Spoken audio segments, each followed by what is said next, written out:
Hey guys, welcome to the Color Me Mike podcast. So just a quick disclaimer up here at the top. Anything said during this podcast only reflects on me and or the guest. Sonity has nothing to do at all with anything that's being said here.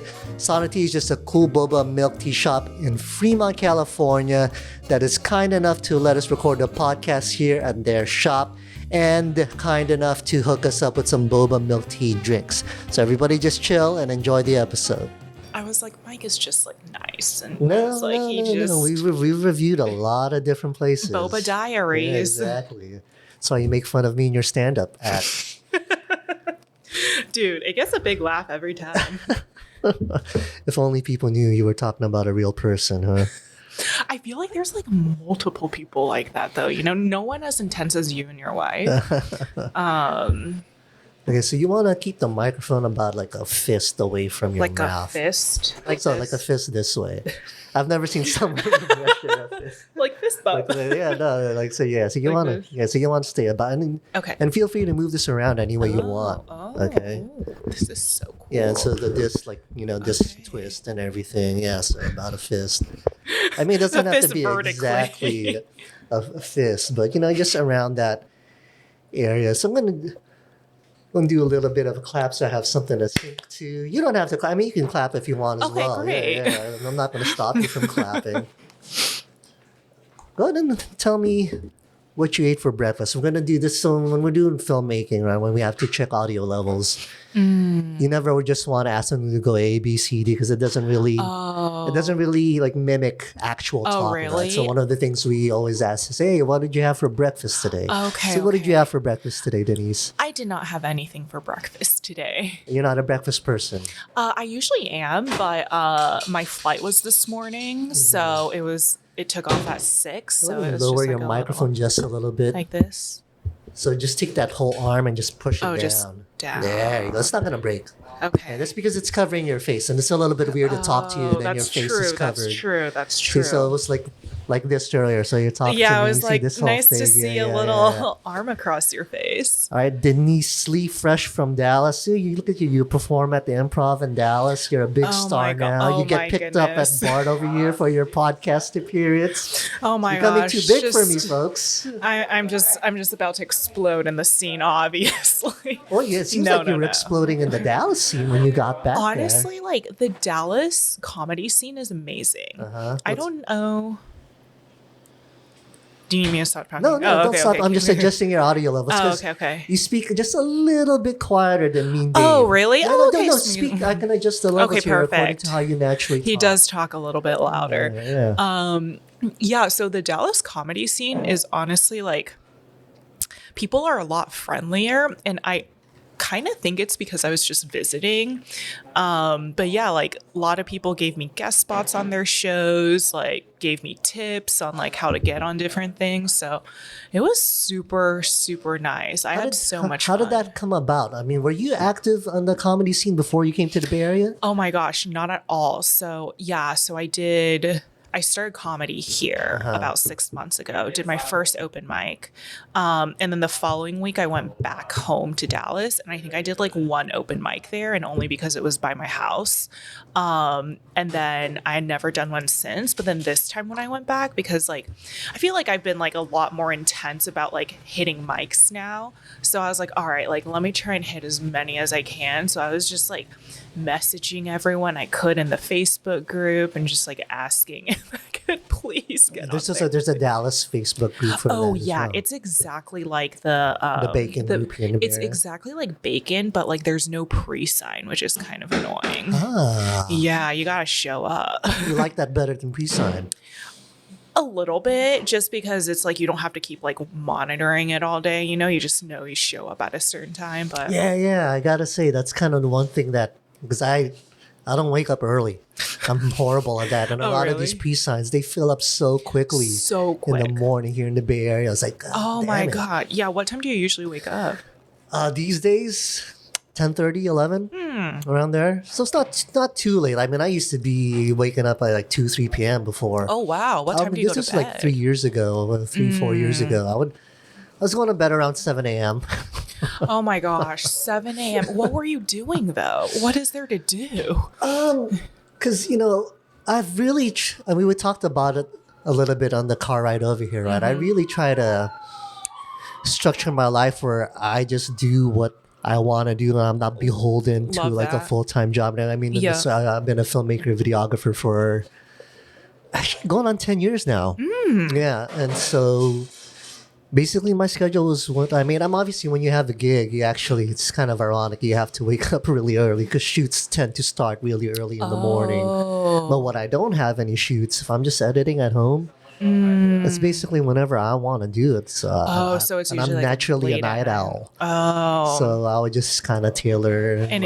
And before you know it, it's 7 a.m. Yeah, exactly. And so, I mean, I've done a better job of that over the years. I went back to doing a full-time gig back in 2019. I worked at a media agency Oh, that's as a cool. producer editor. So you Yeah. kind of have no choice but to Yeah, but it's still adopt the regular related. schedule. No, it's still related, but to what you like to do. well, I mean, I left that job too after, I'm really huge on personal freedom.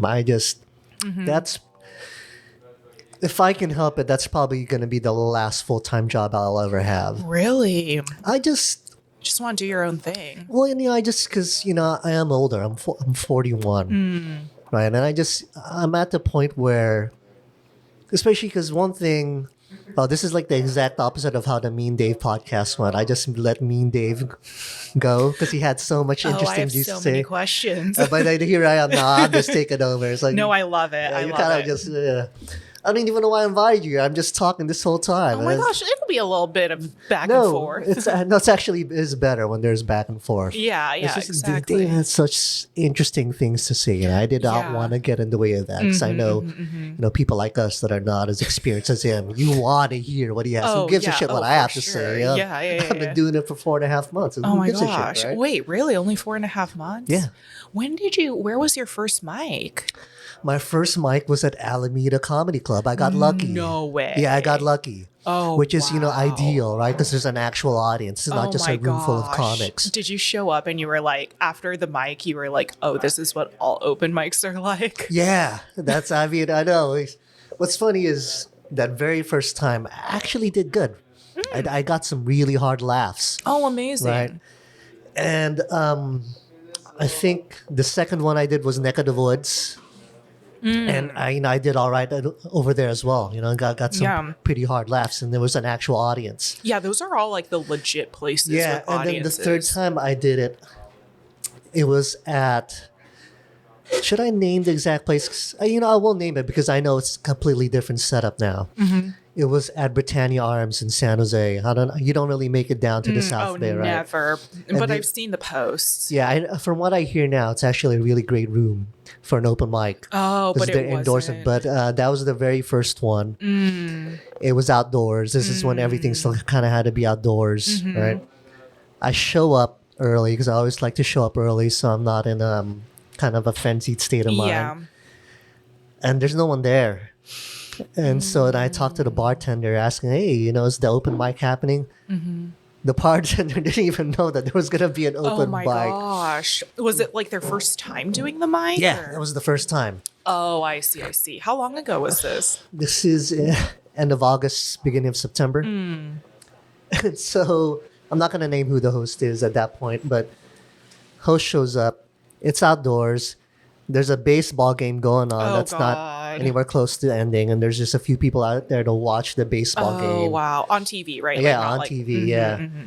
And we're set up outdoors to the point where, there's a bunch of tents covering the outdoor area. And so where we're set up, there's a bunch of tent poles covering us.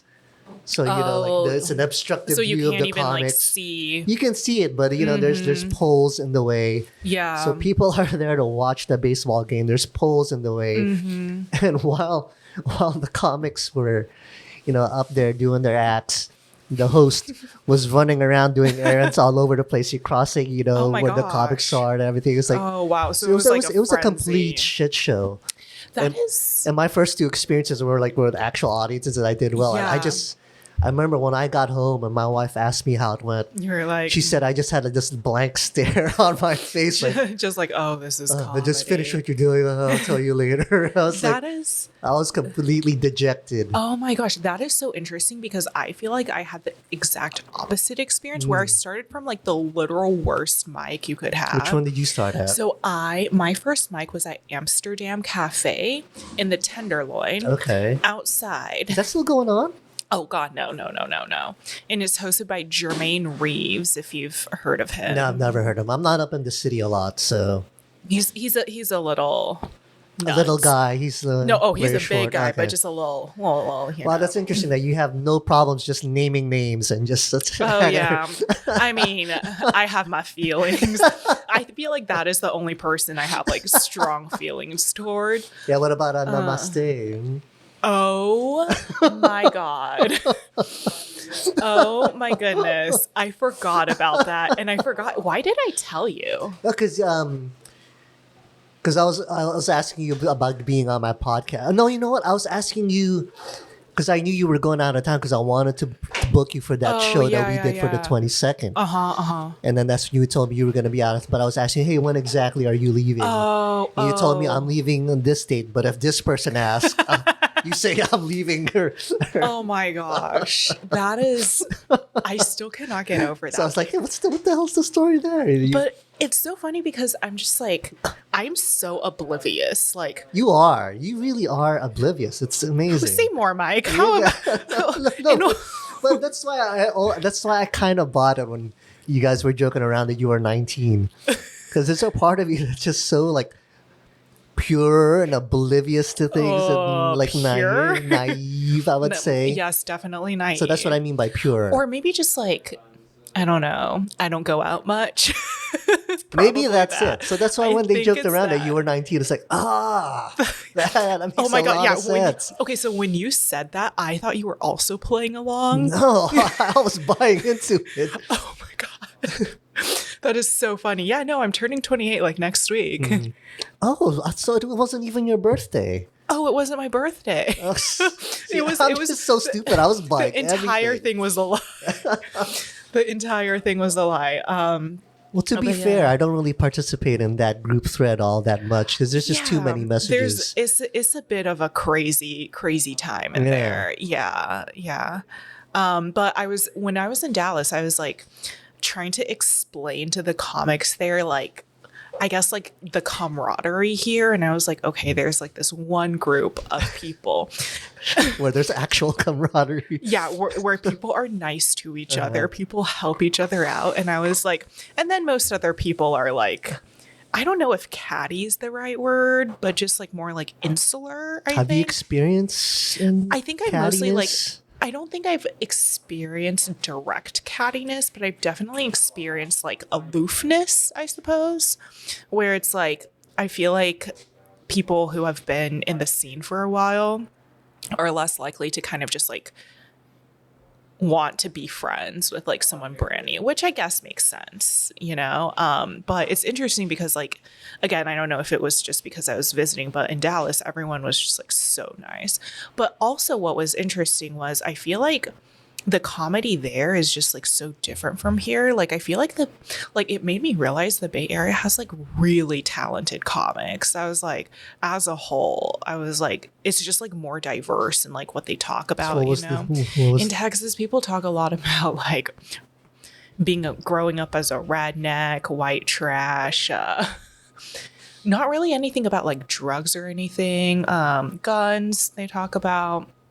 Yeah, stuff like that. Well, people talk about what their experiences are. And I guess that's what the Texas experience is versus the Bay Area experience, where there's a lot of diversity. But I hear Dallas is pretty diverse itself, isn't it? It is. But I feel like the comics. Oh, that's the other thing. I feel like the comics in the scene are also not very diverse. A lot of white people. A lot of white people. There's a lot of white people here too. There's a lot of white people. There's also a lot of. There's not that many, but there's like 7 Indian people. And I would say that. Oh, you counted them. There was this Indian comic who was like, there's too many of us. There's 7. And he was like, I'm just another one of them. But I feel like that's like the most diverse. Like I haven't really met any like I've met one Asian. In Dallas. Yes, and he's like more of like a well-known comic, so he's like been on TV and stuff. So Is that something you look for? Because me personally, I don't go out there looking for Asian comics. Like, I really don't judge based on a person's ethnicity. It's just, are you funny or are you not funny? Are you taking it seriously? Are you working hard at it? Right. Yeah, I think it's always more of like an afterthought, you know, where it's like you're like thinking about like the mic or the show you were just at and you're like, huh, interesting. Like, why was like my content different from everyone else's? You know, and I think that's kind of how it comes about. But yeah, no, I think it's like definitely you can be funny and you can be like look like everyone else, or you can be extremely not funny. And also you were talking about it when we were talking before we got started here, that you had some thoughts on my skincare routine. So I am extremely into skincare. So this all came about when I turned 25 and I found my first slight wrinkle on my forehead. And I had go nuts. I had zero skincare routine, did not wear sunscreen at all. So then I went hard into the research. And basically, like, I got really into like Asian skincare. The Korean stuff's the best. Korean stuff is the best. Yeah. And so I read a lot about it. And yeah, like I feel like those blotting sheets, like I feel like they almost exacerbate the problem more. So you thought about that because you saw me using a blotting sheet. Oh yeah, and I saw it. Well, you saw all the oil. I saw it shine through. Yeah, I was completely transparent. Are you like more oily, or are you just like dehydrated? No, I'm oily. Definitely oily. Interesting. But you know, I will say this. I remember, because I come from a long line of people with bad skin. And that's why there's a lot of scarring on my face. I put an end to my modeling career. Yeah. I can't even see. I was like, your skin looks good. If you go up close, you'll see. I mean, it's improved a lot over the years thanks to my wife. You know, I'm her little experiment. Oh, she's also into skincare? She's amazing. I'm like her little lab rat. You know, I want to try this. Let's see how this She's like, put this on your face. Yeah. And I'm up for it. Yeah. Because I know I've got, scarring and everything. But I remember in high school, I didn't really break out until my junior year, and then it got really bad in my senior year.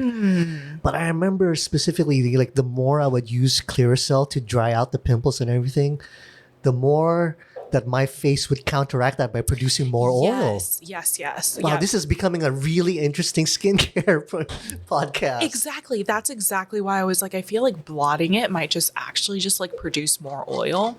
I haven't found that to be true. Really? As someone with oily skin, yeah. Oh, interesting. Do you use any products to keep the oiliness at bay? No, because one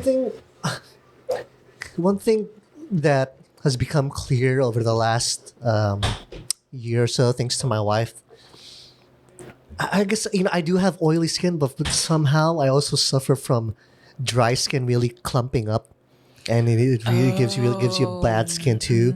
So I have to use a moisturizer / sunscreen combo. Man, I'm really coming out of the metrosexual stuff with the skincare. But I know about this because I have to, right? I said, I grew up having bad skin. Yeah. So, like, it really became clear, like, this dried skin cells clumping up is becoming a problem for my complexion. So I had to use a moisturizer. But, like, when you use a moisturizer, your skin can't help but get a little bit more oily because it's moisturizing it. It just gets shinier. Yeah, exactly. And so I always have those on hand, those blotting sheets. Not just for me, but, because I come from a videography background. When you're shooting interviews or you're shooting anything, you need it for your talent. Yeah, you don't want any shine in anything. So it's always handy to have. Yeah. Have you ever used snail before? Oh, what's that? Snails? Like the animal? Actual snails? So it's the snail mucin. It's... we are going deep with the skincare here. I'm not even talking to a comedian over here. I'm talking about a skincare specialist. I feel like there are jokes that I could probably make, but okay, side note. I feel like sometimes I want to make jokes, but they're just so like obscure that I'm like, everyone would just be confused. You know, like if I started talking about snail mucin on stage, it just sounds totally ridiculous, right? But that's where the craft comes in, right? How do you make it relatable so that people Yes. still laugh Oh my at gosh. it, I right? think about that so much. And I think that's what I've been struggling with lately. Just finding the right balance between like something original and then like how can people like connect to it, right? So like when I was in Texas, like, so I have this joke that I used when I'm here that's like, I'm sure you've heard it. It's like, I'm from a foreign country. Yeah. I don't want you to say because I don't want you to burn the material. I mean, I think it's almost out the door now. But when I went to Texas, it was the opposite, where it's like I come from a foreign country called California.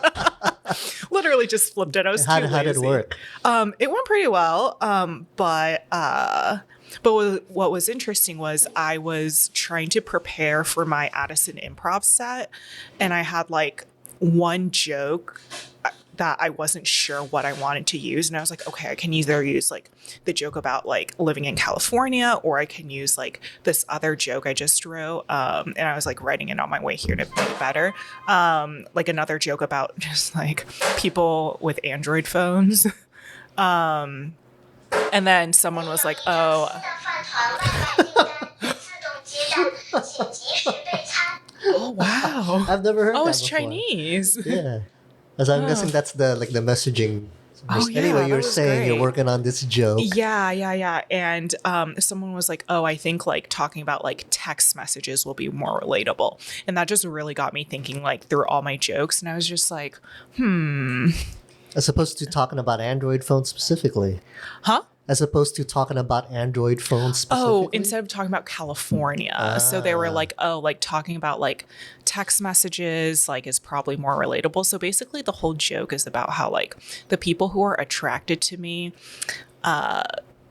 it's hard to just have like chance encounters with them because they have a lot of like green text message bubble energy. So the green bubble people don't go outside a lot because they sunburn easily. See, that's funny to me because I know what that green bubble represents. Exactly. Yeah. And it's actually hit pretty well, but I'm like, I think it's one of those where you kind of have to like look at the But audience. have you found that it hasn't landed? No, it's landed pretty well, but So maybe you don't need to. Maybe enough people know. Because isn't it pretty common knowledge, the blue bubble versus the green bubble? the blue bubbles versus the green bubbles. I think it's pretty... Yeah, I do sometimes feel like I lose the green bubble people in the audience. Oh, who cares? Fuck them. They're green bubble people.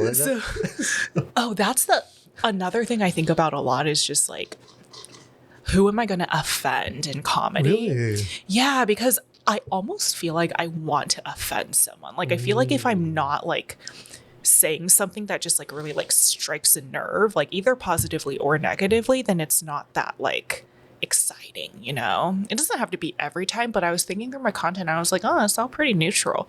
I mean, I'm a pretty neutral person, so, but I'm like, I feel like I should kind of think about that more. You know, it's funny that you think of yourself as a neutral person because I was just realizing now as you were talking, you know, for the past 10, 15 minutes, you have a way of talking that's very NPR. You've got that NPR energy. Say more. Very soft and accepting. Hey, this is Denise Lee. Welcome to Fresh Air. Has anyone ever told you that? No, but honestly, that helps so much because I hate listening to my sets when I record them.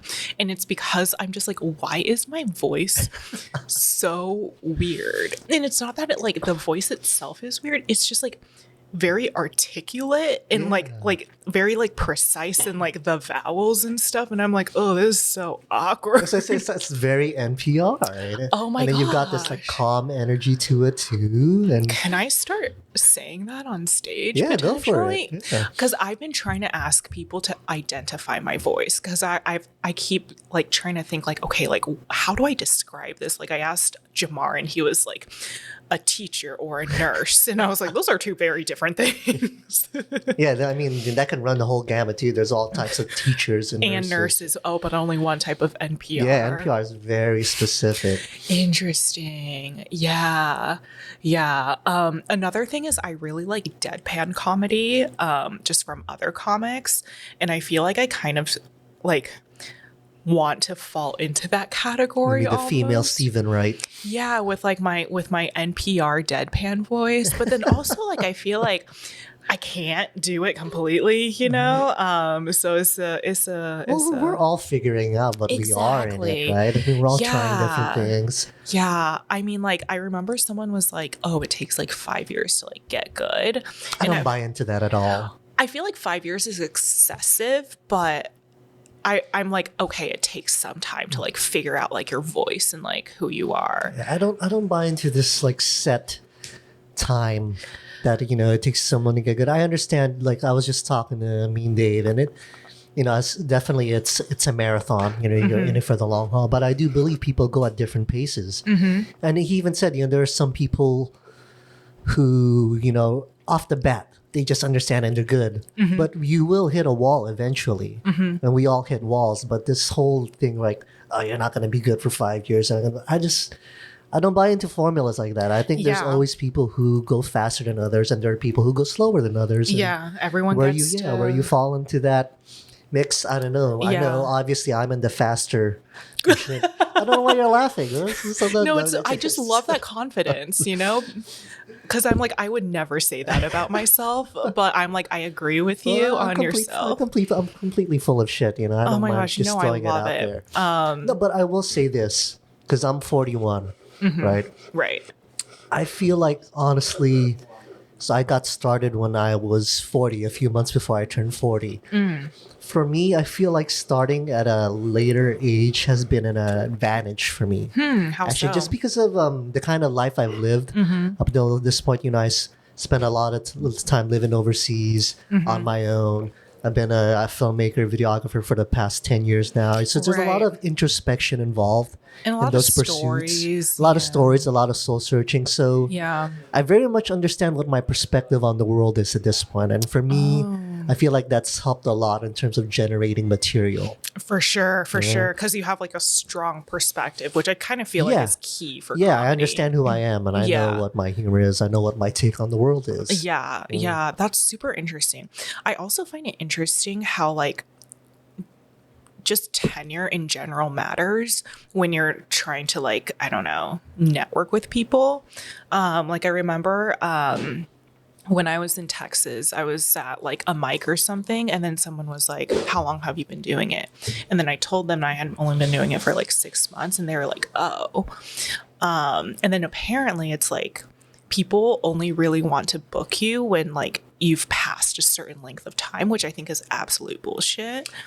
I kind of see where they're coming from. Really? I think it's bullshit in terms of, hey, you know what? If you're getting laughs, and you know people see, you know, and definitely the thought process in your, because you can tell when someone's doing their act, like, okay, there's the craft there. You see it, right? Like we talked about the car, but at the same time too.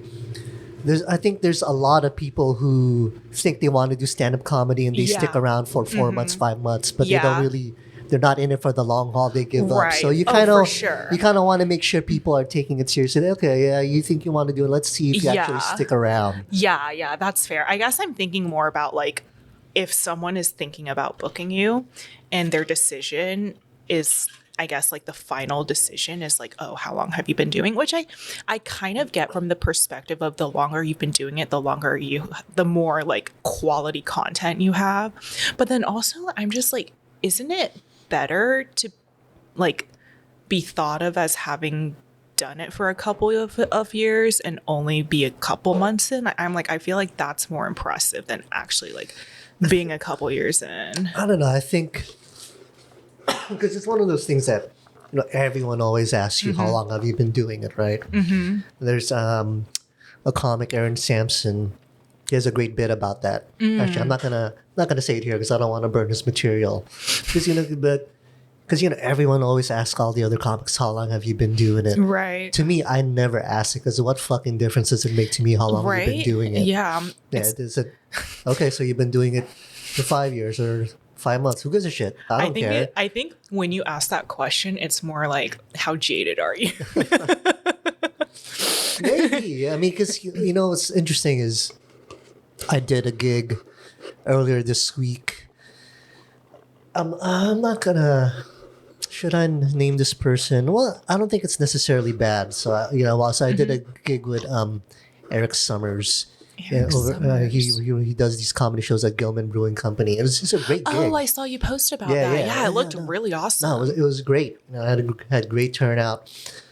And he's been at it for 13 years. And then he asked me how long I've been doing it. And I told him, I'm 4 months in. And he's like, oh, yeah. He's like, I really love comics in the first year because they're still full of optimism and hope. Gosh. I was like, oh, okay, yeah. So, I haven't been beaten down by the grind yet. Yeah. I get that because it's a long grind. It's a grind. Like, I'm already feeling the grind. And I'm like, I'm not even a full year in. Yeah. So, I get it. Yeah, it definitely. At the same time, too, right? At the end of the day, it should be a meritocracy. If you're funny, you should get booked. That's what I believe. If the person likes you. But I mean, I was talking with me. How many times am I going to drop me and Dave's name? I love it. I just talked to him before you. So I know. It's like someone who's been doing it for a long time. Someone who's been doing it not a long time. I wanted to get him on because he had such a great perspective on it. But my view on it is it's not a pure meritocracy. Oh, for sure. Right? For sure. I mean, it definitely, who knows you and who likes you makes a difference. Yeah, which I don't know why I found that surprising because I feel like in every other aspect of life and like the world and society, that's how it is, right? It's all about who you know. So I guess I don't know why I was surprised when I found that to be extremely true in comedy. Yeah, I mean, I would say it's not a pure meritocracy. I mean, I don't think. I was about to say I don't think someone would get booked if they never get laughs at all. But you know what? I mean, me and Dave was talking about this headliner who he was doing so bad to the point that even the audience was telling him like, "Hey, where are your fucking jokes? You're not telling any jokes." Oh my gosh. Yeah. I mean, they didn't use those exact words, but to that extent, that's what they said because he wasn't. All he was doing was just attacking the audience and attacking the city, but there's no jokes. Yeah, so there's no punchline. Yeah, there's no punchline. So I can't say that someone will get booked even if they're not funny at all. Obviously, it will happen. Yeah, but I don't know. It's like you reach a certain degree of you reach a certain degree of funniness, and then I feel like it's who you know. That's my hypothesis. I think it's always just going to be a mixture of both. Of the two. Of the two, right? Yeah, you definitely can't be super talented and like not know anyone or just be like an asshole. But you also like can't be really bad but know a bunch of people, right? Yeah, because one thing I always think about is because if all it was about is just being funny, then why excuse me. Why isn't someone like Dave Attell doing stadiums and arenas? He's still very much a club comic, right? And he's acknowledged as one of the funniest comics around. So obviously, it's not just a pure meritocracy. Oh, for sure not. Yeah, and I also feel like there's so much luck involved, probably. Yeah. So how does that make you feel then when you think about it that way? When you know it's not going to be a pure meritocracy, there's some luck that plays a role into it. Yeah, that's a good question. Well, I guess like it is a good question. Thank you. Yeah, you're like pat myself on the shoulder. I think it's tough, but at the same time, I think now I kind of see comedy as kind of how I've approached like other things in life. For example, like my career, right? Like I feel like there was a luck involved and there was people I knew involved that got me to like where I am. So I'm like, I feel like comedy is the same thing. I feel like the difficult thing about comedy is that it's like so subjective that it's really hard to tell like truly how good of a comic you are, especially this early on, So you seem to be doing all right. I'm doing all right. I'm doing okay. But yeah, like something, I guess like I'm also just a very goal-oriented person. And I remember like when I first started comedy, month 1 of comedy was probably like the most arrogant I've ever been in my entire life. I was like, I'm crushing it in the Tenderloin. Oh yeah, and then my second mic ever was at OMG. Okay. And I was like, I'm crushing it at OMG too. And then I think I like did like a Mutiny Radio thing, and this was back when she had like contests and stuff, and I think I like won the part Still of my has contest. Does she? Yeah, Fridays. Oh, I don't know when they announced the winners. But Yeah, I she was saw like, this oh, does she contest. ever know the winners anymore? But yeah, I remember like month one, I was like, all right, like I am so good. I cannot express like how good I thought I was, and I was not. But I was like, by the end of the year, I'm gonna be at the San Francisco Punchline. So what brought you back down to earth? Oh my gosh, it's so funny. Okay, I can't name any names here, but there was a show that I went to, and then another comic who I knew introduced me to one of the showrunners.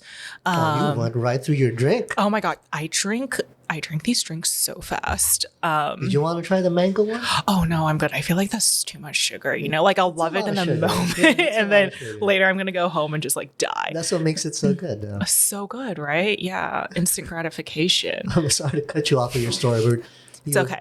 Got humbled. I got so humbled. Yeah, so kind of like beginning of my second month, I went to go see a show, and then one of the comics introduced me to one of the showrunners. And the showrunner, I don't know if he was probably just like being nice and just saying it, but he was like, yeah, like once you guys have like a good 5 minutes, like send me a clip and maybe you can do a guest set, and then from there you can kind of like progress your way up. And I was like, oh yeah, I'm so ready. So I think I sent him like my third mic ever at Mutiny Radio or something, and then he basically watched it and was like, I don't think you're ready. And then I asked for feedback, which I always feel like it's good to get feedback, but maybe like at that time in my comedy career, it was not good to get feedback because it completely crushed me.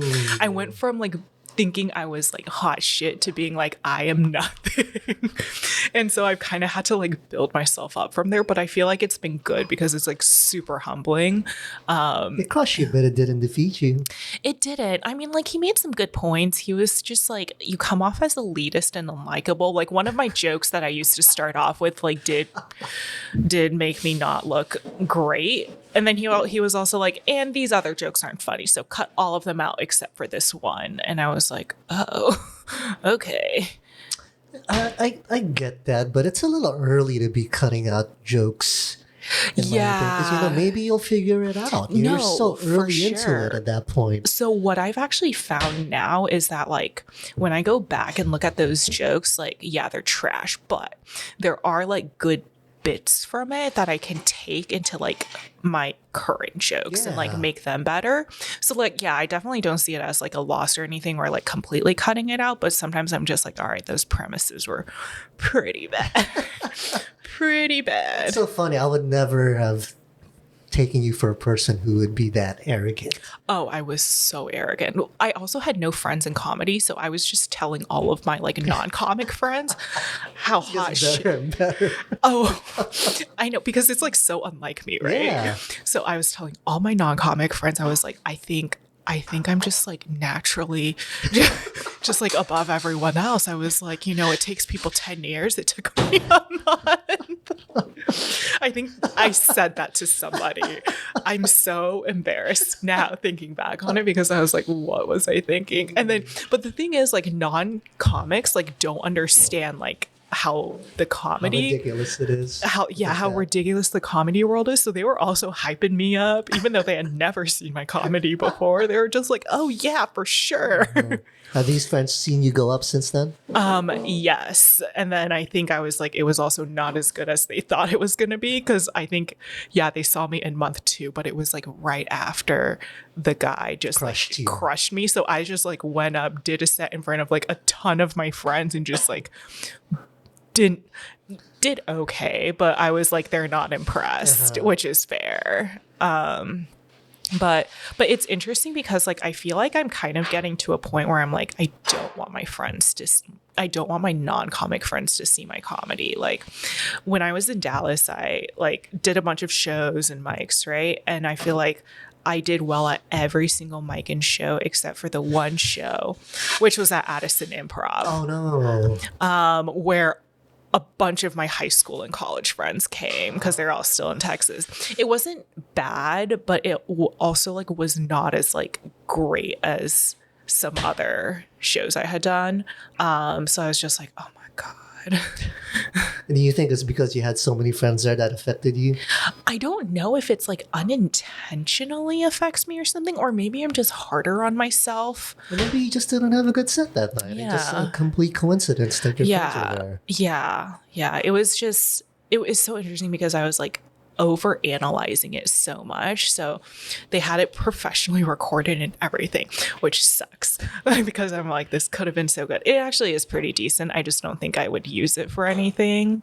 But I was comparing that set to a set I had done the week prior, and it was almost like the exact same thing, like same timing, inflection, delivery. Just the audience response was completely different. And I was like, I also wonder if it's like the way I just like hold myself on stage. You know, I feel like when I don't know anyone, I'm just like way more comfortable. Really? Yeah. So I'm like, I don't know what it is, but I was like, this is why I feel like comedy. I'm just like, I never know how I'm doing because it's a hit or a miss. Oh, you really like turned a full 180 on, you know, your perspective on how good you are. Oh my God. I think I am absolute trash. And I'm very okay with that. I'm like, I think I should be absolute trash at this point. Yeah, I mean, that's the tricky thing, you know, when you do specific bits and they work really well with one audience, and then you do those same bits in front of a different audience and they just don't take to it. It's like, is it me? Or is it, you know, sometimes maybe the audience just doesn't like it sometimes. Yeah, you know? I know. And people are always like, do not blame the audience. And I'm like, yes, I'm not blaming them, but I'm just like, some people just don't There's definitely like, I mean, obviously, you've been doing it 6 months, I've been doing 4.5 months. What the hell do we know? This is like the blind leading the blind right now. Exactly. But I mean, you can't deny that there's tougher audiences out there. For sure. Or I was also thinking about it. It's like the types of people who go to specific shows, right? Like I feel like the shows I had done really well at, it was like a good mix of like different types of people. But then the show I did at Addison Improv, it was like everyone, like most people went to go see the headliner. Oh my gosh, I also had to go right before the headliner and I had to introduce him. It was awful. It was so bad. So bad. But anyway, so I had never seen the headliner's comedy, and then he went up and started talking and I was like, oh, our comedy is very different. And I was like, this is probably why no one was laughing as hard as I thought they would. Yeah, so if they went there to see his type of comedy and then, yours just wasn't. Yeah. Okay. So to be fair, I do think I'm being a little bit hard on myself, but I feel like if everything like is not perfect in a set, I'm like, I bombed. Like I actually had like decent feedback. Like people came up to me afterwards, like asked for my Instagram and stuff.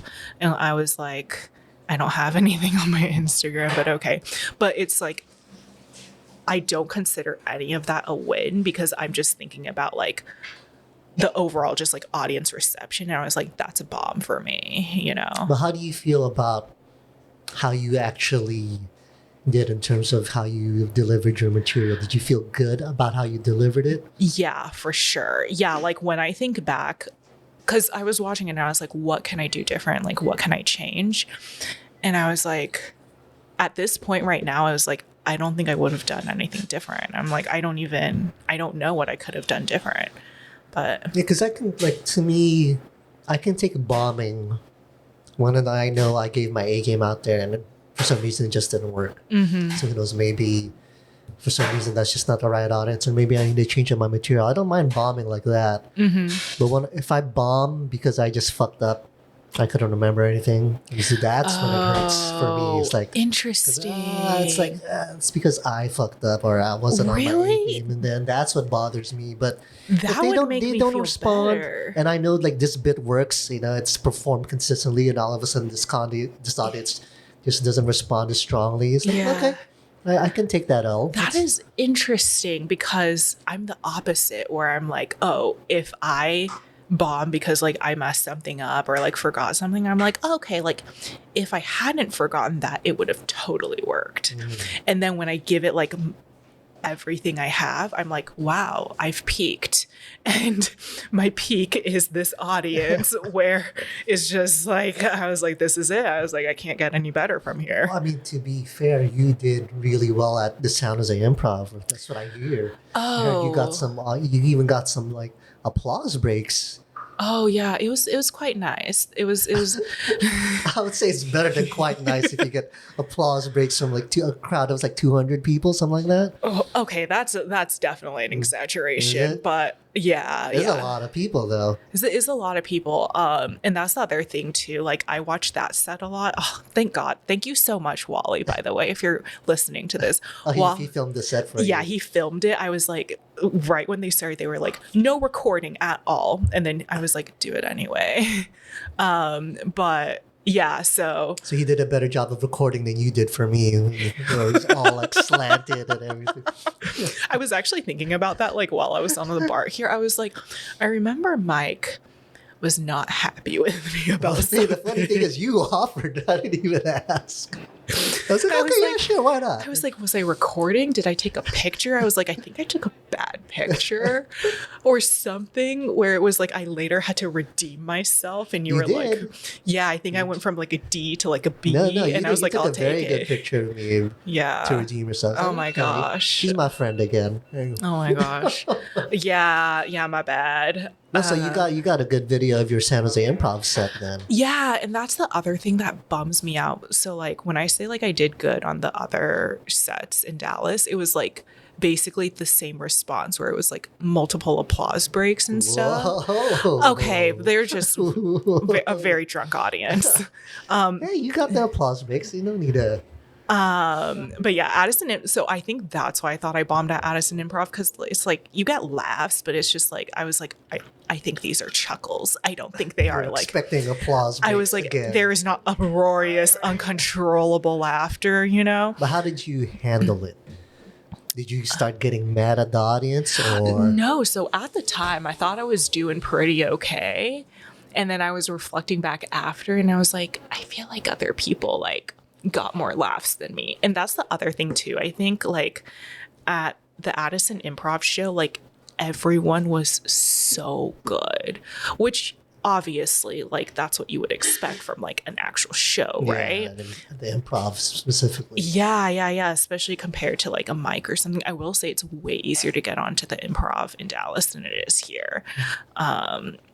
But yeah, it's just like the people were so good, and I feel like when it's like a mic or something, there's just such range in the type of people that you see that it's like, you know, when you compare yourself to someone else, you might think that you're doing way better, but then it was like I was comparing myself to someone who was just like one of the best in the scene, and he performed that night and I was just like, wow, again, I am trash. I am nothing.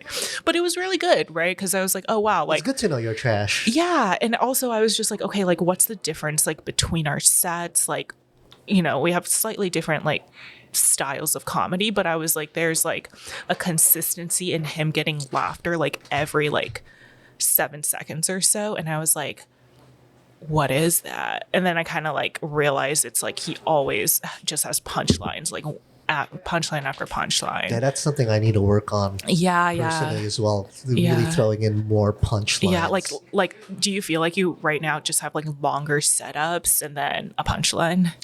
No, I mean, I think that I know, like different bits definitely have more punchlines, but for me, I like that personally for me because I like the variety of it. I don't like you know, there's some bits that I'm not going to start off with that because it's a bit of a more of a build up because I employ more of the storytelling style. Yeah. 'Cause that's just what I'm good at. So I'm just going Yeah. to start from my Oh, for strong sure. suit, right? Yeah. So I definitely have, you know, the bits where there's definitely a lot of punchlines as the story goes along. But there's, you know, there's a few bits where it's a little bit of a build. And I don't mind, you know, not having the punchline as long as the Because you know audience- the build is worth the build it. is worth it. And, you know, Yeah. to me, it's more like, can I get them to really pay attention to me and really kind of be Just, on the like, edge of their capture seats, them. and capture their attention. Yeah. And to me, it's like, I think that's part of the craft too. You know, I'm not. Yeah. But that being said, you know, my wife just tells me, "Yeah, more punchlines, more punchlines." It's like I get it because when I did the show at Gilman Brewing, Joseph Annalyn, I don't know if you've. I think I've seen the name on Facebook. He's great. He's hilarious. Oh. Right. And so he was the headliner that night, and he went up after me. And you know, he has the very conversational style, which is, you know, the style I really lean towards too. And he was doing storytelling, but he just had a lot more punchlines than I did. But he was still able to do the storytelling aspects. So it's like, it's okay.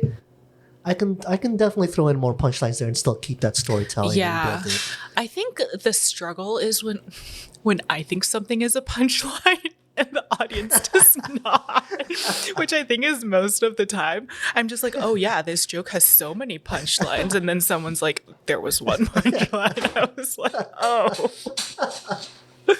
I'm just like, you know what? Maybe that's it too. Maybe I'm delusional. Maybe I don't have as many punchlines. No, I think you do. No, but the thing is, like what tells me differently is that when I know that bit has killed at different places, and I said, so it doesn't kill this time. They were still engaged. They laughed. It just didn't kill as hard. So that tells me no, they just responded differently. It doesn't mean I can't improve on it, but I don't take it as an L. Like, oh, this bit is garbage. I need to throw it out. Does that make sense to you at all? Yeah, for sure. At what point, like, I was thinking about this on the plane today, like, I guess, like, my process of, like, constructing a joke that I keep. Like, when you're testing jokes, like, at what point are you like, all right, like, this is out? For now, at least. For me, obviously, I don't judge it on open mics at all. Oh, God, no. No, If we did, I would have no jokes. yeah, exactly. Right? Comics don't like laughing at each other for the. I mean, it's a blanket statement, but there's some truth to it, right? You really can't. Yeah. That being said,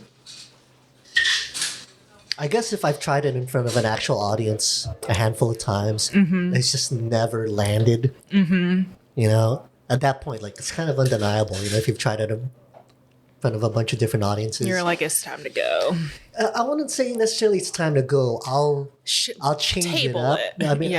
I'll try to change it up first, but usually, like, the ones that don't work, usually not working because I'm not 100% connected to it. Like, you personally don't believe in it? Yeah, or more so, it's kind of hard to describe. More so, it's like, that's not genuinely my take or my perspective.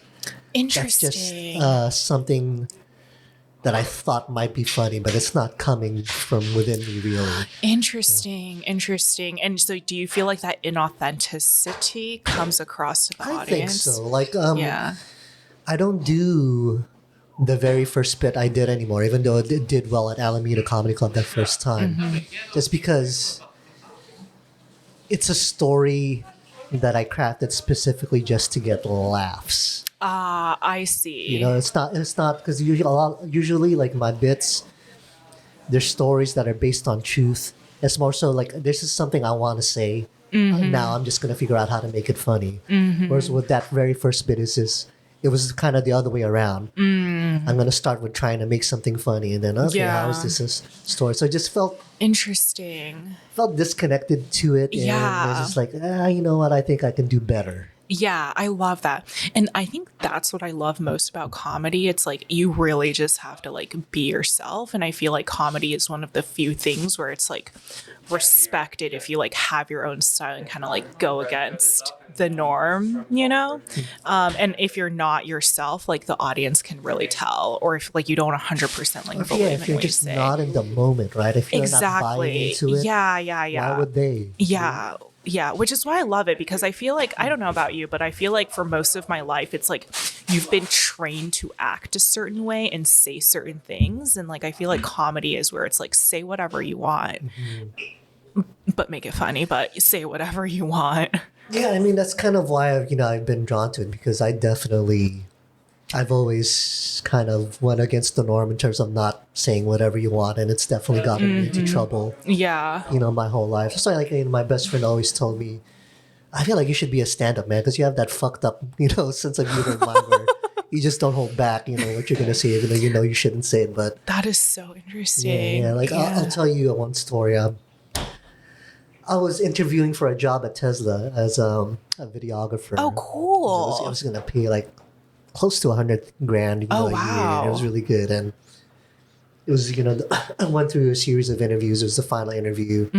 They had me do an editing test in front of everyone. Oh, yeah. Like a panel? Yeah. Like live? Yeah. Oh, that's terrifying. I did a panel interview and everything. And so we were wrapping it up, and the guy who's making the hiring decision is the last guy to talk to me. And he just asked me, hey, so yeah, what did you think? Did anything surprise you at all? About the process or interviews? And you know what I said? What? I can't Oh believe no. I said, yeah. You know what surprised me? I wanted one of the people interviewing was this woman. I didn't think there would be anyone that hot working, at Tesla. And as I was saying it, I knew, like, Mike, what the fuck are you doing? Don't say this Mike, shit. that doesn't sound like you. You're not gonna, it's like, it's completely inappropriate. Oh my god. It's just like this. My mind is like, nah, fuck it, say it. It's a fun thing. How long ago was this? 2 years ago, 2.5 years ago. Oh, okay. So this was like as a full-fledged adult. Yeah. What? I can't imagine you saying that. Like, if there's like a good joke or just something fun to say, I know I shouldn't say it, but like I said, I'll leave it in my mind. I'll have that inner monologue. Hey, don't say it. Yeah. Then there'll be that other side of me. Fuck it, just say it. Oh my gosh, that's so funny. So it's like I'm like on autopilot like that, and that's What did the guy even respond? Like, I don't even know how I would respond. Because immediately, if you're the person hiring, I'd be like, done. You're done. You're not going to get hired when someone says that. Oh man! Up until that point, where you like, I got this in the bag. Yeah. Oh man, that's it a was bummer. great. And Yeah. As I was saying, it's like, I can't believe I'm saying this, but here we go. Oh my gosh! Did you tell your wife? Oh yeah, she's just shaking her head like, there you go again. You really can't help it, can you? It's like, I can't. So funny. It just comes out of me. That is so funny. Just not like the most opportune situation for it to come out. Yeah, I mean, but that's when I finally started doing stand-up comedy, and I started meeting other comics. It's like, okay. You found your people. Yeah, there are other people kind of that fucked up mine. Interesting. Okay. It's like, it really is a collection of misfits, and I'm one of them. It really is. Yeah, It really is. That's what I like about it. Yeah. Yeah. So, yeah, going back to how delusional you were at first, right? Oh, for sure. Yeah. Funny thing is, I was delusional before I even ever started. When I signed up for that Alameda Comedy Club, and I was preparing my bit. It's a story about how I learned about what a blowjob was for the very first time. What I was imagining in my head was that I was going to get a standing ovation, and people couldn't believe how like good an my applause set break. was. Yeah. That very first one. And and I haven't even gone up yet. That's just what I was. You were just like, this expecting. is brilliant. Yeah, I love that confidence. For sure, they're just gonna be like, oh my god, this is his first time. No way, No way. So I was imagining Netflix specials and everything already. And you had never gone on stage. I'd never gone on stage. I so love even that. worse. That's hilarious. Yeah. Mind you, I didn't do bad. Right. But it definitely wasn't, standing ovation or anything like that. You didn't go from first mic to Netflix special. Yeah. So my plan changed a little bit. But I remember I didn't really fall in love with it when I did it after that first time. You did or you didn't? I did not. Oh, which is say more. surprising. Say more. Yeah, I was expecting to. All right. But for me, I was just more because I didn't get the standing ovation, but I did good enough to not be embarrassed. It was just more of a challenge more than anything. It's like my pride as a funny person was at stake, or in my intelligence, because I come from a theater background.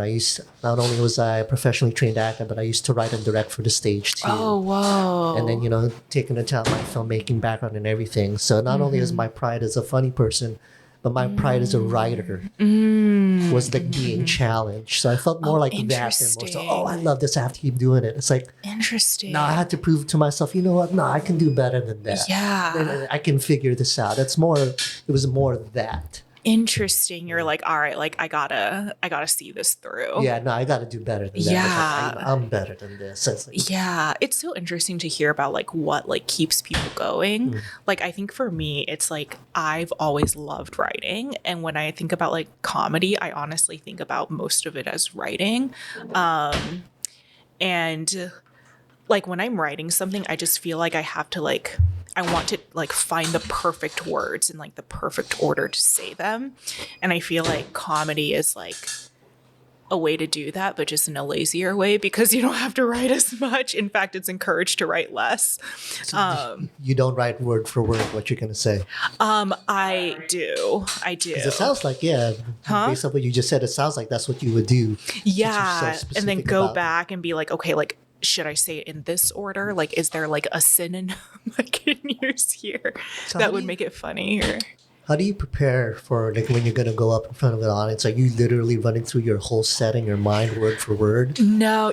So I used to when I first started. That's what I did. And I feel like that was really bad. And this sounds like super just like Asian nerd of me to say. But like when I like had written out all of my sets and just like memorized it word for word and I would go up there, it felt like I was at a piano recital or something. That makes sense. Yeah, where I'm like, if I miss a word, I'm like, oh my God, that's totally wrong. But I think I'm at the point now where like a lot of the jokes I've done enough where it's like, I don't need to write it out word for word, but I'll write out like keywords that I want to change. And then I'll just have like bullet points and then kind of like the specific like changes or like keywords I want to make and then kind of go from there. And you find you're enjoying it more and having more success that way. I think so. But I also feel like also like the joke writing process is just like you just like a joke that I feel is never finished. Like you can always like do more, take it a different direction. I'm sure you've heard the joke about like getting a Brazilian wax for the first time. Yeah. So I actually changed it when I was in Dallas to go like a completely different direction. Interesting. Yeah. And I actually like that a lot more. That's been one of your more consistent ones. Yeah. Well, it still has the same start, but just like the direction is like different now. Oh, I can't wait to see this new direction. Yeah. It did not hit well with the Addison Improv audience, but that's cool. Wait, that's only one audience. Yeah. And that was like the worst joke of the bunch. Yeah, so how do you feel about the new direction you're taking? Oh, I love it. Because I feel like I'm trying to like explore more just like misdirection. Like I feel like it's so fun, you know? And I feel like this is like a really good example of that. But it's like 2 months ago when I think I first wrote this joke, I was like, all right, this is it. This is done. And it's like, I just suddenly was like, you know what? Like, let's try something different. And now I'm like, wait, this is like even better now, you know? Or kind of what I was saying earlier, like, you know, like you have like an old joke that like premise and everything just sucks from beginning to end from my month one. But I'm like, there are like some words that you can go back and use, pull into a different joke. And then it just like, but those are pretty key. But it just changes like the way your entire story flows. How are you going about it? Are you really trying to craft a tight five, or are you just trying to like I can tell you what I'm doing, what I've done. Mm-hmm. So instead of focusing on getting a super tight five, what I focused on was getting like 30 minutes of material. And once I have 30, like test the material that actually works. Mm-hmm. I mean, it's not a finished product. You could always be sharpened, but getting like a big clump like that first and then start sharpening the shit out like of it. which ones do I want to like tackle first? Instead of like spending the first 6 months just on 5 minutes. Like, I say I'd probably have 40 minutes of material that's been tested in front of different audiences that actually works. Yeah. But that being said, they obviously can be improved. Right. But now at least I have this big chunk to really tighten, and it allows me to do, allows me to get booked on shows, or I can do 10, 15 minutes, no problem, because I already have the material instead of where I could have just been focusing on trying to get a super tight 5 minutes of time. What's your take on that? I agree and disagree. I feel like it's not the hardest thing in the world to craft like a bunch of different jokes and have a lot of time, but I feel like it is really hard to just make it all good, obviously, right? At our time. Yeah, I mean, mind you, we're talking about material that actually works. Right, but it's like, to what extent does it work? Is it like you're getting a chuckle in the joke, or are you getting like 5 laughs per joke? I guess that's kind of how I think about it. So it's like, I was thinking about this a lot because I had to do 8 for Addison Improv, and then I was doing like 5 like everywhere else, and I was like, my 5 I feel really strong about, and I was like, my 8 is like pretty good, but I'm like, you can tell there's a difference between the two. And so that's where I'm like, all right, like I do feel like the quality, like I would rather have a shorter set, but like better quality than a longer set.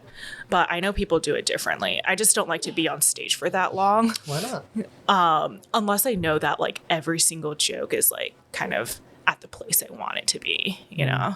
Because for me, haven't had the opportunity to do longer sets like that. And it just, I don't know, you're able to just stretch your legs so much more and really figure things out a lot, like figure out transitions, figure out how to order your bits better, figure out how to kind of ride the wave of the audience, how to get them really cook in or get them to a slow roll. There's so much involved in like doing longer sets, I feel. For sure. Like it was very interesting, I did Alameda Comedy Club this past week. I haven't been there in a long time. How was it? Yeah, it was a double, right? Yeah, it was a double. Yeah, I did the 6 p.m. On the 6 p.m. crowd was tough. Oh, what happened? Were there a lot of people? No, it's fairly light. They're actually they're not doing shows anymore just because it's been so light because of Omicron. There's just not a lot of people going out. Is he just shutting down the club? Yeah. Temporarily? So a lot of shows are getting canceled around here, actually. Bummer. Oh, yeah, I saw Sketchfest got canceled. So it was, it was a tough crowd. And, oh man, the girl who went up before me, I mean, she just ate a big bag of shit. Oh, no. She ate shit so hard. Oh, no. So I was like, oh my God, I'm going to have my work cut out for me. But I remember it was really interesting because when I don't think I've been back there for like a month and a half, maybe even 2 months. It's been that long. And I was telling my wife, that used to be kind of the pinnacle for me because as an open micer, that's one of the few places where you can get up in front of a real audience. Yeah, I also saw it as or I still see it kind of as like a. But I guess I had done enough since the last time there where I've been able to go up in front of actual audiences where I could do 10, 12 minutes, 15 minutes. So when I came back this time around, it didn't have that same luster that it used to. So it was a very weird experience. Interesting. And I don't know if maybe that's part of the reason why I didn't do as well as I usually do over there because I usually have very good showings. And that was my weakest showing for sure. But everyone was weak, right? No, everyone was weak, but there are definitely people who got more laughs still, even despite of a weak audience. Yeah. So I'm not gonna blame it 100% on it. It's maybe the bits I did that night just doesn't work for that audience. Yeah. Or maybe that because I tried a bit out that I haven't done in a long time. Maybe that bit is just not that good too. It's possible. It's the one that I've never really done at audiences all over the place because I was busy sharpening the ones that I knew worked. Right, and really getting those in good shape.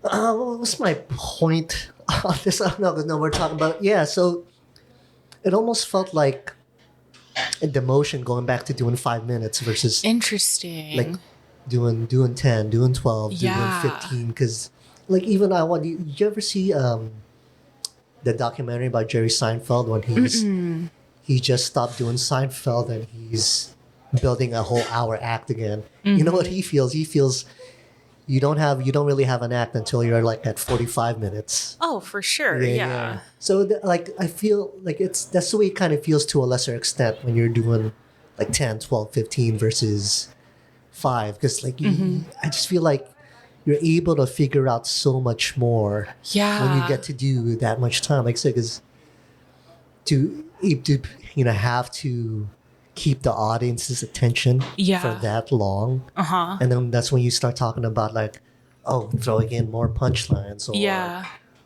like I said, like throwing in my bits where there's a little bit more of a build-up. So I know I'm not going to start with that. Right. I got to start strong right away. And things like that. So you have more chance to just like explore your range. Exactly. You have more chance to explore. Yeah. Right. For sure. I definitely agree on the exploration piece. I do think it's harder to craft I feel like the shorter it is, the harder it is to just like have something that just like hits, you know? Yeah. Like there's a mic I go to in Dallas and it's 3 minutes. And I feel like that is the hardest mic I ever do. Yeah, it's like Milk Bar up in the city, right? The 3 Oh, minutes. Milk Bar also does 3. Yeah, I almost never go though Yeah. because 10:30. Like, come on. But you're a woman. You can bump in anytime I you can, want. but 10:30. Yeah. I mean, yeah, but you can literally bump in right at the That's beginning true. and get out That's of there. true. That's true. And especially when there's still an Yeah. audience from trivia night, right? Yeah. Oh, true. Yeah. In Dallas, the worst was it was 3 minutes and it had to be clean, like completely clean. And I was like, Well, I don't really think of you as a dirty comic. but also not like spick and span, right? Yeah. Like I have like my joke about like ahi tuna. Could I'm that like, be considered dirty for them? oh, for Really? sure. Oh, for sure. I don't even do the Brazilian waxing Really? joke. That is too much. Because I still look at that as clean, personally. Great. I don't see anything. Well, I have It's a lot of metaphors. Yeah, I have a twisted center. So it's safe to say you're definitely focusing on that super tight 5. Yes. That's your priority. Yeah, for sure. But yeah, it's like I have the opportunity to do 10, right? Like at Pam's shows, it's always 10 minutes, and it's good to just kind of like see what a 10 looks like. But I'm just like, if I were to be asked to do 5, like on a guest set, I'm like, I want to know like what my absolute best 5 are. And the 10 like gives you the opportunity to try some of those out, right? So yeah. I guess to me, it's not an either or thing. It's like To me, you need both. Oh, for sure. Yeah. Because I definitely have my tight 5 Yeah. bits. Uh-huh. So I guess, but I guess I will acknowledge that my tight 5 probably isn't as tight as yours because you've really focused on that Like, tight 5. Those like 3-4 jokes. Yeah, like yeah, perfecting exactly. them. Because Yeah. what I'm doing now, now that I'm up to like 30 to 40 minutes of like material that's consistently gotten laughs.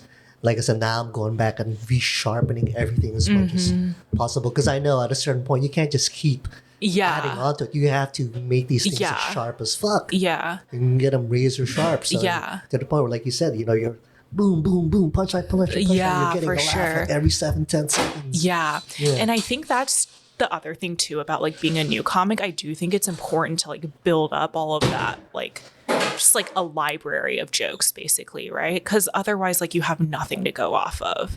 So it's good to know that like you have like 45 minutes of stuff that like if it were a life or death situation, you could be like, I would get laughs, and then from there you can kind of like pick and choose what you want for your 5. Yeah, no, I think, like I said, for me, it's been an advantage, but I don't think there's a set correct way to do this. Definitely at all. no. Yeah. And I think it's different for different people, right? Like, I feel like I'm very like, I don't know. I guess I'm just like very like methodological. And I think some people just like feel Is that a it. word? I don't think It so. doesn't sound like a word. Methodological. Methodic. You're very Methodic. Yes. God, English is hard. English is hard, even as an NPR. I know. Right? NPR person. But I feel like for some people, it's just like, they just got to feel it and it just like happens for them, So I think it's definitely different for different people. So have you always wanted to do stand-up? No, actually, like not at all. I honestly didn't even like consider it to be a possibility until beginning of this year. Really? Mm-hmm. Why? What happened? So what turned it around? So basically like at the beginning of the year, I was like, okay, I have a goal. And I was like, I've been watching some stand up. It was literally just Ali Wong that I had to watch, like pretty much no one else. And I was like, I want to try that out. And like when I was younger, people would always just say like, oh, like your observations are just really funny. Like you should do stand up. Not fucked up, but just more just like a weird, they're just like your mind is odd. And so I was like, I'll do one open mic by the end of the year. And I had another friend who like wanted to learn piano. So like we both basically had that like as a resolution. And then in April, when things started opening up again, I was like, all right, I'll go to like one open mic. And then you killed it, obviously, and then In the Tenderloin, oh my gosh. Oh my God. I was like, if I can kill it in the Tenderloin, like I can kill it anywhere. But it was definitely like, I kept wanting to go back and just like do better. Have Do you do any of those bits that you did from those first few times? Oh my God. You still do them, or you threw them all away at this point? I've been bringing back little bits. Like, for example, like I have a joke about like free range chicken and how like that was kind of how I was raised. And I think like the free range chicken, like that little bit is funny. And so like I took that and I'm like trying to put it into like another joke I have now. But like the premise of the old one, I'm like, that's done. Okay, so we're over 1 hour at this point. I want to start wrapping up. How do you feel like, in what way have you evolved since you first started 6 months ago in terms of your stand-up? What do you think? Like my attitude toward stand-up, or like my stand-up stand-up? Your attitude? Well, we know that my ego got knocked down first and foremost. Yeah, that was pretty clear. That was very necessary. Yeah, and then I think second too, I think I'm just a lot more analytical now about like how I think about it, which I don't know if it's the right way, probably not, but I feel like when I first started I was just like, I'm just gonna write everything, it's gonna be great. And now I'm just like, all right, like let's think about like how this joke is structured. And I think like now I also like when I hear other people's comedy, I'm like, okay, like how did they kind of structure it? So just I think just thinking more critically about like what I'm doing. But yeah, and then also more jaded, obviously. I'm like, if I'm already jaded at 6 months, mostly about other people, I'm just like, why is everyone so mean? No, they're not that mean, but just I don't like think you've had too bad of an experience. No. I've never had anyone like be mean, you know. But like I've heard stories, and it's just like not a good vibe. I feel like my take on that is you don't have to get involved in that. For sure. But sometimes you're like, maybe I want to be their friend. I mean, I'm sure you get to a certain point where it's unavoidable. Yeah. Oh, people are just going to talk trash about you. From it's happening already. Honestly, I would love that. Why would you love that? If people are talking trash about you, it means that you're like matter enough to be talked trash about. Like that. Maybe that should be my goal for 2022. I don't know. I think people talk trash. I get what you're saying. Definitely, it means you've reached a certain point where you're unavoidable. Yeah, or like you even matter to like be on someone's mind, right? I guess I don't know that that's necessarily a healthy goal, but I think it's valid. Yeah. So okay, I guess how does it make you feel when you bomb? Is it totally crush you? No, I actually love bombing. Like, you love bombing. Every time I bomb, I'm just like, this is building just like another like layer of just like lack of dignity and respect for myself. And I'm just like, this is amazing. I'm going to be not embarrassed by anything. That's a good way to look at it. Yeah. I'm just like, and also I'm like, if I can survive this, I can survive anything. Yeah, that's a good way to look at it. Yeah. I mean, you don't really bomb all tune that much. I mean, we all bomb at certain points. We all bomb, yeah. I think the last time I bombed was at, do you know Chris Crone? No, I don't. If anyone like based in the city, I don't really go up to the city a lot. Yeah, he had like a mic at like a dive bar in the Mission. It was a very good turnout. Absolutely bombed. I was like, oh my God, how nice. Everyone stopped talking to listen. It's so quiet in here. And I was like, it's so quiet in here. I was like, oh, that's problematic. that was my bomb. Mm-hmm. Yeah. And you felt good about it. No, I actually felt really sad after that. But I was also like kind of confused and still trying to figure out like my voice. I mean, I still am, but at the time I was like trying to imitate like another comedian that I had just watched. And I was like, that is trying to imitate another comedian who's not even that famous. But I was like, she's so funny. And deadpan, I was like, I'm going to try her deadpan. It was not good. Was this earlier on? Or yeah, this was like month 3 maybe. Yes, still coming back from like the crush of the ego that brought me back down a little bit. But I mean, you gotta give yourself credit there. You got crushed and it didn't kill you. You know, you picked up yourself and started going back at it, trying to be better. I actually don't love it when I like do quote unquote well. Like, I almost feel like I don't deserve it, you know? Oh, wow, we're going into something. Yeah, I deep know. I'm like, I there. don't think we have time for that. You're like, damn. There's definitely something deeper with that. Oh, statement, for sure. yeah. There's some psychological shit Yeah. there. But yeah, I'm just like, yeah, like bombing just inspires me to do better, I think. Interesting. And then when I'm doing good, I'm like, this isn't good because I can't coast. I guess what I'm trying to say is I just always have to be miserable at all times in order to. Do you? I know I said when we ended, but this will be the last thing. Like for me, I always feel funny when people tell me I do a good job after a set. Interesting. Because you don't really know to believe them or not. Because there are definitely times where I know I didn't do that well, but you still tell you, good set. It's like, Yeah.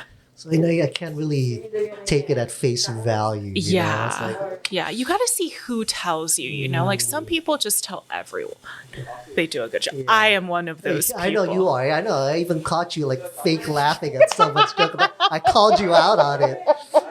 I was like, oh, it was so funny. I didn't even hear it. I was like, oh, you are so full of shit. I remember. I forgot that was with you. Oh my God. That's so funny. Yes. It's like for me, when I'm watching a comic and I'm up next and you always cross paths. And if they didn't do well, like I feel so bad that I don't give them a fist bump and tell them. Really? Because I don't want to be fake. Because come on, you didn't do well. I'm gonna tell you did well. I almost feel like that's more patronizing. Interesting. I mean, wouldn't that make you feel like you're just or just like being light? good effort? Good. Oh yeah, that's exactly what we want to hear. After our set didn't work. Oh at my all. God. Hey, nice try.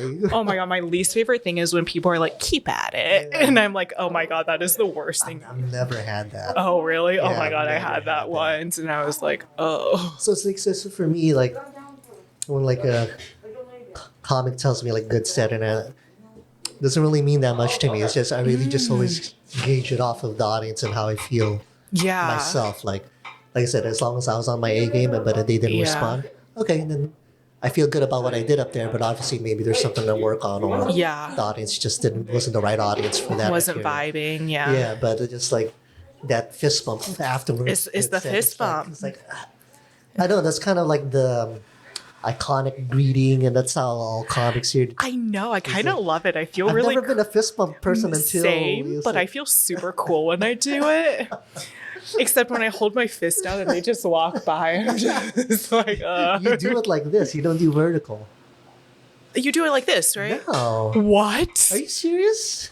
So you've I'm- been punching people.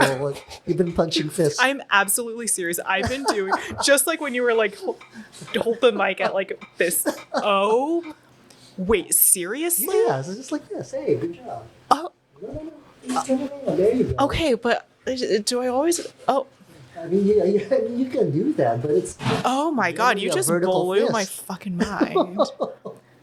I need to do a poll after this. Trust me, that's the fist bump. It's that. It's a vertical fist. It's not a horizontal fist like you're punching someone. So that's why you did that when I told you, hey, put the mic about a fist away from you. You laid it horizontally out like that. I've never seen anyone, because anytime I told someone that, people just naturally understand, okay, a fist away. Oh my God! Wow, I learned something. Because it's like, you know the dap, you know what I'm talking about? That. Oh yeah. Dab. So Oh. that's just that part of it, the end where Oh my God! Wow. Holy shit! I guess they don't do that in Dallas, huh? No, I still did this. Yeah.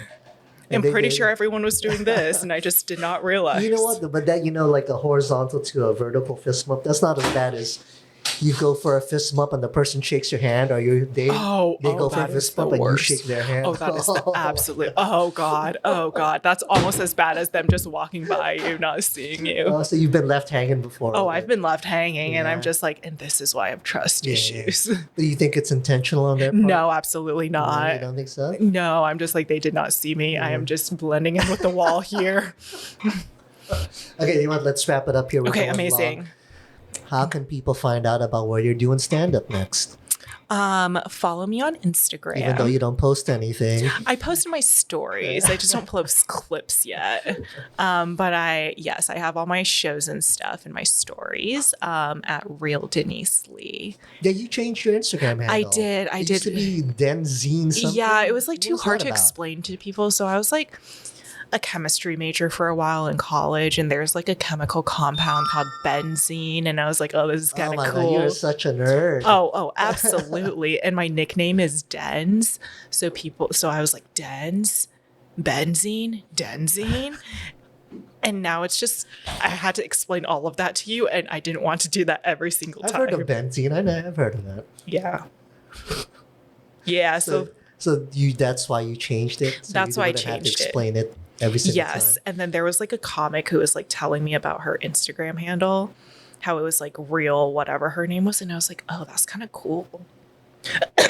Sorry. And so now it's the Real Denise Lee, right? So now it's the Real Denise Lee. I tried to do Real Denise, but that was taken. Yeah. Yeah. Real Denise sounds a little bit more arrogant too, kind of full of yourself. Yeah. This is coming from a guy whose handle is Mike So Strong. Oh, really? I really like it. I feel like it's very humble in the sense like Mike's so strong. Like That's I'm the way trying. that's the way I say it in my mind. It's more kind of like a New York girl. Mike's so strong. Yeah, I'm just like, I feel like it's very on brand with you. Yeah. And what I wanted was Mike So Silly, but it was already taken. And so I just Googled Mike So and see what would What about Mike So Funny? complete it. That's a little too braggadocious. Braggadocious. Yeah, you like that word, huh? Is that real? Yeah, that's real. Almost Yeah. as good as Yeah, methodological. but braggadocious is a real word, though. That's a thing. I'm pretty sure methodological is real. I'm going to look this up It later. doesn't sound like it.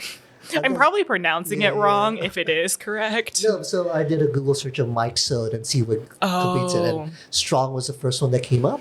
And then I just looked it up on Instagram and it was available. So I And took you're it. like, I'm doing it. Because it just used to be my name, Mike Lee Bunau. But my best friend made a very good point. Because amongst other things, he's a graphic designer. He builds websites. And he was going to do my brand for me. And we're talking about what my domain was for my website. And it was my name, Mike Lee Bunau. I was like, well, you know what? I mean, how many people are really going to be able to spell your last name off the top of your head, right? It just makes it harder for them to look you up or find you. So it's like, okay, I probably should change my Instagram handle too, right? Make it as easy as possible. Mike's So Strong. It's like, yeah, so I could just say at the end of my set, hey, follow me on IG at Mike So Strong. You know how to spell it right away. I do know. There's it's easy to remember. Yeah. Yeah. Same thing with real Denise Lee. Yeah. I don't know how many people are going to misspell real Denise Lee. Maybe, I mean, it's L-E. L-I. Yeah. They maybe might. L-I. Yeah, Rarely, but right? rarely. Yeah. Yeah. But Denzine. Oh, that's Denzine with two Z's.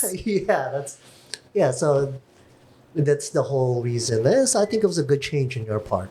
Personally, and just make it easier to find. I think Mike's So Strong is like a good like foreshadowing. Yeah. Or just current situation too. Either way, it's easy to remember. It is. right? It is. Yeah, Yeah. that's your attention. Yeah. There you go. I like to end my podcast by talking about me. For 5 Amazing. minutes. There I you love go. that. I love listening. I know so. we started with me just going on 10 minutes without you. And then we ended Well, yeah, there you full go. Brought it circle. Full circle, love exactly. There it. you go. All right, so you guys can catch you at the Real Denise Lee. Thanks for listening and watching. We'll see you next time. Bye. Thanks for having me. There you go. She's so nice. She's so sweet. Okay.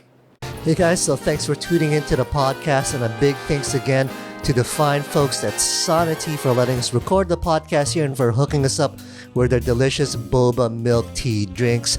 My wife Chris and I review boba milk tea spots all over the Bay Area. Believe me when I say that Sonity is definitely one of the best boba milk tea shops around. Make sure to follow them on Instagram at SAN as in Nancy and as in Nancy again, A19, that's sana.na19 on Instagram. And if you're listening on Spotify and Apple Podcasts, make sure to hit that follow/subscribe button and make sure to give us a 5-star rating to give us some algorithm love. Okay? Thanks for listening.